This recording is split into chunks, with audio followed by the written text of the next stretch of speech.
അസ്സാം വലൈക്കും. എല്ലാവർക്കും നമസ്കാരം. ഞാനിന്ന് റെസിപ്പി വീഡിയോ ഒന്നുമല്ല കൊണ്ടുവന്നിട്ടുള്ളത്. ഒത്തിരി പേർക്ക് യൂസ്ഫുൾ ആകുന്ന ഒരു വീഡിയോ ആണിത്. ഞാൻ കേക്കിൻ്റെ റെസിപ്പി ഇട്ടപ്പോഴൊക്കെ എൻ്റെ അടുത്ത് കുറച്ച് പേര് ചോദിച്ചിട്ടുണ്ടായിരുന്നു, ബട്ടർ പേപ്പർ ഇല്ല, എന്താ ചെയ്യാൻ പറ്റുകയെന്ന്. അപ്പോൾ ബട്ടർ പേപ്പർ ഇല്ലാത്തവർക്ക് വേണ്ടി എങ്ങനെയാണ് നമുക്ക് വീട്ടിൽ വെള്ള പേപ്പർ വെച്ച് ബട്ടർ പേപ്പർ ഉണ്ടാക്കാമെന്നുള്ള വീഡിയോ ആണ് ഞാനിന്ന് കാണിക്കുന്നത്. ശരിക്കും പറഞ്ഞാൽ ബട്ടർ പേപ്പർ ഇപ്പോൾ എല്ലാ സൂപ്പർ മാർക്കറ്റിലും അവൈലബിൾ ആണ്. വലിയ റേറ്റ് ഒന്നുമില്ല. എന്നാൽ അത് കിട്ടാൻ ചാൻസ് ഇല്ലാത്തവർക്ക് വേണ്ടിയിട്ടാണ് ഈ സ്പെഷ്യലായിട്ട് വീഡിയോ. ഇത് ശരിക്കും പറഞ്ഞാൽ ഞാനായിട്ട് കണ്ടുപിടിച്ച ഒരു ഇതൊന്നും അല്ല. കാരണം നമ്മൾ കുഞ്ഞുനാളിൽ എല്ലാവരും ട്രൈ ചെയ്തിട്ടുണ്ടാവും. പിന്നെ ഈ ട്രേസ് പേപ്പറിന് പകരം ഓയിലൊക്കെ തടവിയിട്ട് പിക്ചർ വരയ്ക്കില്ലേ, അപ്പോൾ ആ ഒരു മെത്തേഡാണ് നമ്മൾ ഇവിടെ ഉപയോഗിക്കുന്നത്. അന്ന് നമുക്ക് അറിയില്ലായിരുന്നു ഇങ്ങനൊരു യൂസും കൂടെ ഉണ്ടെന്ന്. അപ്പോൾ എങ്ങനെയാണ് നമുക്ക് ഒട്ടും ചിലവില്ലാതെ ബട്ടർ പേപ്പർ വീട്ടിലുണ്ടാക്കാമെന്ന് നോക്കാം. ഇതിനു വേണ്ടി നമുക്ക് ആദ്യം വേണ്ടത് ഒരു വൈറ്റ് പേപ്പറും പിന്നെ നമ്മൾ ഏത് പാത്രത്തിലാണോ കേക്ക് ബേക്ക് ചെയ്യുന്നത് ആ പാത്രം. ഞാനിപ്പോൾ ഇവിടെ കേക്ക് ടിന്നാണ് കാണിക്കുന്നത്. ഇതുപോലത്തെ കേക്ക് ടിൻ ഇല്ലെങ്കിൽ കുക്കറോ വേറെ സോസ് പാനോ ഏതായാലും കുഴപ്പമില്ല. പിന്നെ ഞാനിവിടെ A4 പേപ്പറാണ് എടുത്തിട്ടുള്ളത്. A4 കിട്ടുമെങ്കിൽ A4 തന്നെ എടുക്കാൻ നോക്കുക. അതില്ലെങ്കിൽ മാത്രം നോട്ട്ബുക്കിൻ്റെ വൈറ്റ് പേപ്പർ എടുത്താൽ മതി. അപ്പം നമുക്ക് ആദ്യം ഇതിൻ്റെ മെഷർമെൻറ്റ് എടുക്കണം. ജസ്റ്റ് അതൊന്ന് വെച്ചിട്ട് നമുക്കൊന്ന് പെൻസിൽ വെച്ച് ഒന്ന് വരഞ്ഞെടുക്കാം. ഞാൻ നിങ്ങൾക്ക് വേണ്ടി കാണിക്കുന്നതുകൊണ്ടാണ് ഇങ്ങനെ പെൻസിൽ വെച്ച് വരക്കുന്നത്. ഇല്ലെങ്കിൽ ജസ്റ്റ് ഏകദേശം ഒരു വലുപ്പത്തിലൊന്ന് കട്ട് ചെയ്തെടുത്താലും മതി. A4 ആകുമ്പോൾ നമ്മൾ നല്ല കട്ടിയിൽ തന്നെ നമുക്ക് ബട്ടർ പേപ്പർ കിട്ടും. വൈറ്റ് പേപ്പർ ആകുമ്പോൾ കുറച്ച് കട്ടി കുറവായിരിക്കും. അപ്പോൾ ഇപ്പോൾ കുട്ടികളുള്ള എല്ലാ വീട്ടിലും ഉണ്ടാവും A4 പേപ്പർ. അപ്പോൾ അത് തന്നെ എടുക്കാൻ നോക്കുക. ഇപ്പം ഞാനിത് വരച്ചെടുത്തിട്ടുണ്ട്. നമുക്കിനി ഒരു കത്രിക വെച്ച് ഇതൊന്ന് കട്ട് ചെയ്തെടുക്കാം. ശരിക്കും എൻ്റെ കയ്യിലും ബട്ടർ പേപ്പർ ഇല്ലാണ്ടിരിക്കുമ്പോൾ ഞാൻ ഇതുപോലെയാണ് ചെയ്യാറുള്ളത്. അപ്പോൾ അങ്ങനെ ബുദ്ധിമുട്ടുള്ളവർക്ക് ഇങ്ങനെ യൂസ് ചെയ്യാം. ഒരു കുഴപ്പമില്ലാതെ തന്നെ നമുക്ക് കേക്ക് നല്ല അടിപൊളിയായിട്ട് ഇതിനകത്തുനിന്ന് എടുക്കാൻ പറ്റും. അപ്പോൾ ഞാൻ അവിടെ കട്ട് ചെയ്തെടുത്തിട്ടുണ്ട്. ഇനി നമുക്ക് ഇതിൽ ഓയിൽ സ്പ്രെഡ് ചെയ്യാണ് വേണ്ടത്. അതിന് നമുക്കൊരു പ്ലേറ്റിനകത്തോട്ട് ഇത് വെക്കാം. ഇല്ലെങ്കിൽ നമ്മൾ വെക്കുന്നിടത്തൊക്കെ ഓയിലാവും.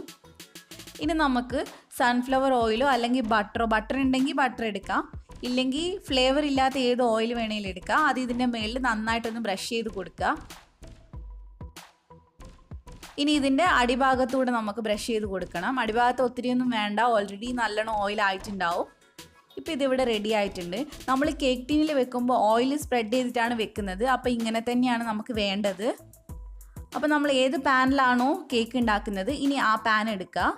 അതും കൂടി നമുക്കൊന്ന് ഓയിൽ വെച്ച് നന്നായിട്ടൊന്ന് സ്പ്രെഡ് ചെയ്തെടുക്കുക, സൈഡിലും അടിയിലും ഒക്കെ ആയിട്ട്. അതിനുശേഷം നമുക്ക് നമ്മുടെ ബട്ടർ പേപ്പർ ഇതിനകത്തോട്ട് വെച്ച് കൊടുക്കുക. എന്നിട്ട് ജസ്റ്റ് ഒന്ന് അവിടെ ഒട്ടിച്ച് വെച്ചാൽ മതി. ഓയിൽ സ്പ്രെഡ് ചെയ്തുകൊണ്ട് പെട്ടെന്ന് തന്നെ അത് അവിടെ ഒട്ടിക്കിടക്കും. പിന്നെ ഇതിൻ്റെ മേളിൽ എണ്ണയാക്കണമെന്ന് നിർബന്ധമൊന്നുമില്ല, കാരണം നമ്മൾ രണ്ട് സൈഡിൽ ഓയിൽ ആക്കിയതാണ്. അപ്പോൾ ഇത്രയേ ഉള്ളൂ. ഇനി നമ്മൾ ഡയറക്റ്റായിട്ട് ഇതിനകത്തോട്ട് കേക്കിൻ്റെ ബാറ്റർ ഒഴിക്കുക. നമുക്ക് ബേക്ക് ചെയ്തെടുക്കാം. ബേക്ക് ചെയ്തതിന് ശേഷം നല്ല ഈസി ആയിട്ട് തന്നെ നമുക്ക് സാധാരണ ബട്ടർ പേപ്പർ പോലെ ഇളക്കിയെടുക്കാനും പറ്റും. ഇനി നമുക്ക് കുക്കീസൊക്കെ തയ്യാറാക്കാൻ വേണ്ടിയിട്ട് ബട്ടർ പേപ്പർ എങ്ങനെ ഉണ്ടാക്കുന്നതെന്ന് നോക്കാം. സാധാരണ നമ്മൾ കുക്കീസൊക്കെ തയ്യാറാക്കുമ്പോൾ അതിൽ ഓയിൽ സ്പ്രെഡ് ചെയ്തിട്ടല്ല ചെയ്യുന്നത്. അപ്പോൾ അതിന് വേണ്ടിയിട്ട് നമുക്ക് എങ്ങനെയാണ് ഈ ഓയിൽ സ്പ്രെഡ് ചെയ്തിട്ടുള്ള ബട്ടർ പേപ്പർ മാറ്റിയെടുക്കാൻ നോക്കാം.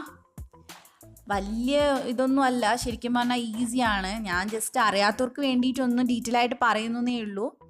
നന്നായിട്ട് നമ്മൾ നേരത്തെ ചെയ്ത പോലെ തന്നെ നീളത്തിലുള്ള പേപ്പറിൽ രണ്ട് സൈഡിൽ ഓയിലാക്കി എടുക്കുക. കാരണം നമ്മൾ കുക്കീസൊക്കെ ചെയ്യുമ്പോൾ കുറച്ച് നീളത്തിലുള്ള പേപ്പറല്ലേ എടുക്കണേ. അപ്പോൾ നമുക്ക് ഒരുപാട് കുക്കീസ് ഒരുമിച്ച് വെക്കാനും പറ്റും.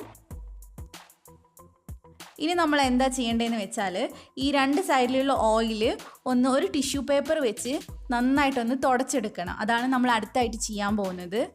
കാരണം നമ്മൾ കുക്കീസ് വെക്കുമ്പോൾ അതിനകത്ത് ഓയിൽ ഉണ്ടാവുന്നത് നല്ലതല്ല.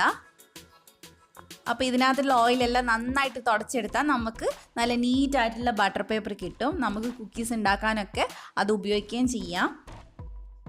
അപ്പോൾ ശരിക്കും പറഞ്ഞാൽ വളരെ എളുപ്പത്തിൽ ഉണ്ടാക്കാൻ പറ്റുന്നൊരു കാര്യമാണ്. എല്ലാവരും കുഞ്ഞുനാളിൽ ചെയ്തിട്ടുണ്ടാവും. ഞാനതൊന്ന് ഓർമ്മിപ്പിച്ചു എന്നേ ഉള്ളൂ. അപ്പോൾ ബട്ടർ പേപ്പർ കിട്ടാത്തവർ ഇതുപോലെ ഒന്ന് ട്രൈ ചെയ്ത് നോക്കുക. അപ്പോൾ വളരെ എളുപ്പത്തിൽ നമുക്ക് വെള്ള പേപ്പർ വെച്ച് വീട്ടിൽ തന്നെ ഉണ്ടാക്കാൻ പറ്റും. സ്കൂളിൽ പോകുന്ന കുട്ടികളൊക്കെ ഉണ്ടെങ്കിൽ എല്ലാവരുടെ വീട്ടിലും കാണും A4 പേപ്പർ. അപ്പോൾ ഇന്ന് തന്നെ നിങ്ങൾ ട്രൈ ചെയ്ത് നോക്കണം. ട്രൈ ചെയ്തിട്ട് നിങ്ങളുടെ അഭിപ്രായം പറയണം. നിങ്ങൾക്ക് എന്തായാലും എൻ്റെ വീഡിയോ ഇഷ്ടപ്പെട്ടിട്ടുണ്ടാവുമെന്ന് ഞാൻ വിചാരിക്കുന്നു. കാരണം ഒത്തിരി യൂസ്ഫുൾ ആയിട്ടുള്ള ഒരു വീഡിയോ ആണ്. അപ്പോൾ വീഡിയോ ഇഷ്ടപ്പെട്ടവരൊക്കെ വീഡിയോ ലൈക്ക് ചെയ്യണം. പിന്നെ അതുപോലെ തന്നെ ഇത് ഓൾറെഡി യൂസ് ചെയ്തുകൊണ്ടിരിക്കുന്നവരൊക്കെ ഈ വീഡിയോൻ്റെ അടിയിൽ കമൻറ്റ് ചെയ്യണം. അപ്പോൾ കാണുന്നവർക്കും ഇത് ട്രൈ ചെയ്യാനുള്ള ഒരു ഇൻസ്പിറേഷൻ ആവും. അപ്പോൾ അതുപോലെ തന്നെ നിങ്ങൾ നിങ്ങളുടെ ഫ്രണ്ട്സിനും നിങ്ങളുടെ ഫാമിലിക്കൊക്കെ ഈ വീഡിയോ ഷെയർ ചെയ്ത് കൊടുക്കണം. പിന്നെ ധ്യാൻസ് കണ്ണൂർ കിച്ചൻ നിങ്ങൾ ആദ്യമായിട്ടാണ് കാണുന്നതെങ്കിൽ ഈ വീഡിയോൻ്റെ തൊട്ട് താഴെ കാണുന്ന സബ്സ്ക്രൈബ് എന്നുള്ള ബട്ടൺ ഒന്ന് ക്ലിക്ക് ചെയ്യണം. അപ്പോൾ തന്നെ ഒരു ബെല്ലിൻ്റെ പടം വരും. അപ്പോൾ അതുകൂടെ ഒന്ന് ക്ലിക്ക് ചെയ്യുകയാണെങ്കിൽ ഞാൻ ഇടുന്ന എല്ലാ വീഡിയോസിൻ്റെ നോട്ടിഫിക്കേഷൻ നിങ്ങൾക്ക് വരുന്നതായിരിക്കും. അപ്പോൾ മറ്റൊരു വീഡിയോ ആയിട്ട് വരാം ഇൻഷാ അല്ലാ. Thank you for watching.